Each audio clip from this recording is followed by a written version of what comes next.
Kuwait में serial धमाके हो रहे हैं। कुवैत के कई शहरों में एक साथ एक बार फिर से हमला हुआ है। ये देखिए आप, ईरान ने बड़ी संख्या में ड्रोन हमले को अंजाम दिया। ये देखिए आप, ईरानी ड्रोन जो बेहद शक्तिशाली, और इन्हीं ड्रोन का इस्तेमाल रूस की तरफ से भी किया गया। जब रूस को जरूरत थी तब ईरान ने बाकायदा इन्हीं ड्रोन के जरिए मदद भी की, और यही वजह है कि ईरान भी अब पूरी मदद की उम्मीद के साथ रूस की तरफ भी देख रहा है। इजराइल की पोर्ट सिटी हाइफा पर हूती का अटैक। आधी रात को हूती ने किया हमला। हमले में ड्रोन का इस्तेमाल किया। हाइफा पर रॉकेट्स भी दागे गए। फिलहाल नुकसान का आकलन सामने नहीं आया है, लेकिन तस्वीरें ये बता रही हैं कि हाइफा को भी बहुत नुकसान पहुंचा है।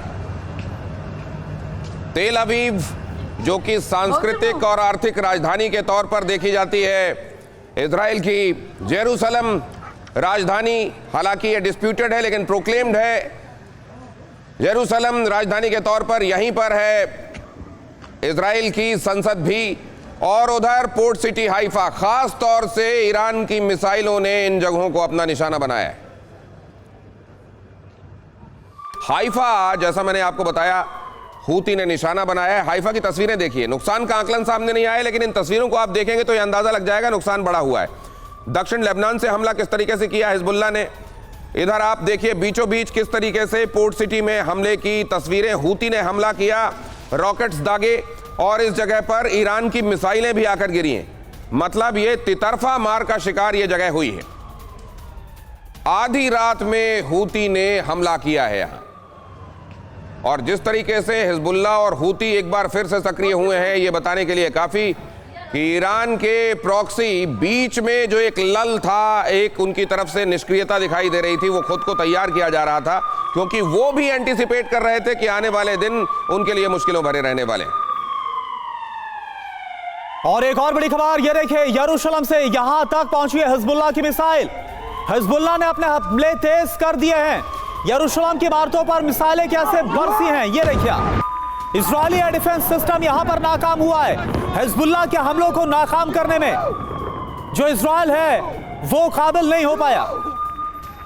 No way! No way! और इधर देखिए जरा, इजराइल पर टूट पड़े हूती और हिजबुल्लाह। हूती यमन से ऑपरेट करते हैं और लेबनान से ऑपरेट करते हैं हिजबुल्लाह। तेल अवीव, हाइफा और यरूशलेम पर किस तरीके से हमले बोले गए। सबसे ज्यादा नुकसान तेल अवीव में हुआ है। हूती ने पोर्ट सिटी हाइफा को भीषण नुकसान पहुंचाया है। हिजबुल्लाह ने दक्षिण लेबनान से हमले किए हैं। हूती ने रॉकेट्स और ड्रोन का इस्तेमाल किया है। यरूशलेम में सायरन की आवाजें लगातार गूंजती रहीं। जेके बंसल सर, उत्तरी इजराइल, सेंट्रल हो या दक्षिणी, हूती, हिजबुल्लाह और ईरान का यह प्रहार हो रहा है। क्या लग रहा है आपको, क्या आसार नजर आ रहे, कैसे, क्या इजराइल अब बच पाएगा इनसे? जेके बंसल सर, आपसे सवाल है। देखिए, ये जो हमले हो रहे हैं, होते रहेंगे और इजराइल के ऊपर होते रहेंगे। इजराइल एक छोटा सा कंट्री है, उनके पास में काफ़ी स्ट्रॉन्ग एयर डिफेंस सिस्टम है, उसके बाद भी कुछ मिसाइल जो हैं जाकर गिर जाती हैं। लेकिन एक बात समझने की यहाँ पर यह है कि इजराइल के अंदर में अगर किसी भी कंट्री में कई मकसद होते हैं। एक तो उनके जो डिफेंस जो वेपन्सनरी को टारगेट किया जाता है, मुखालिया को टारगेट किया जाता है, जनता को।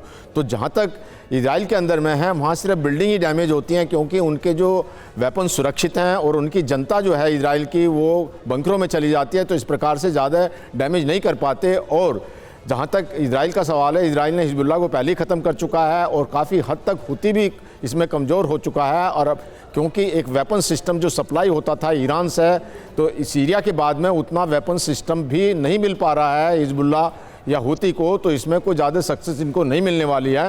हालांकि जो ईरान डायरेक्ट अटैक करता जा रहा है, तो जाहिर है कि किसी भी वर्ल्ड में आप देखिए, जो रशिया के अंदर में भी जब यूक्रेन अटैक करता है तो रशिया के पास बेस्ट एयर डिफेंस सिस्टम है, तो वहाँ पर भी वो जो है डैमेज कर देता है। इसी प्रकार से इजराइल के अंदर में भी डैमेज हो रहा है। लेकिन जो इजराइल ने एक अभियान चलाया हुआ है कि उनके लॉन्चिंग पैड जो मिसाइल के हैं ईरान के अंदर में, जो उनके ड्रोन सिस्टम, वहाँ को उनको ध्वस्त किया जा रहा है। धीरे धीरे करके वो ध्वस्त हो जाएंगे। उनका मुख्यालय जो है, जो मुख्यालय अपना IRGC का, उनको ख़त्म कर दिया जा रहा है। ब्रॉडकास्टिंग ख़त्म किया जा रहा है। तो इस तरह से धीरे धीरे अभी जो है ईरान कमज़ोर पड़ता जाएगा, और इजराइल और अमेरिका मिल करके उसको अब ताबड़तोड़ जो हमले कर रहे हैं तो कुछ दिन में जो इसका एक ख़त्म कर दिया जाएगा 1-2 हफ्ते के अंदर में। और अगर यूरोप भी आ जाता है, जिस तरह से यूरोप के ऊपर में अटैक, यूरोप के कुछ कंट्री हैं जो उसका जो यूके के बेस पर अटैक किया, तो आर्टिकल 5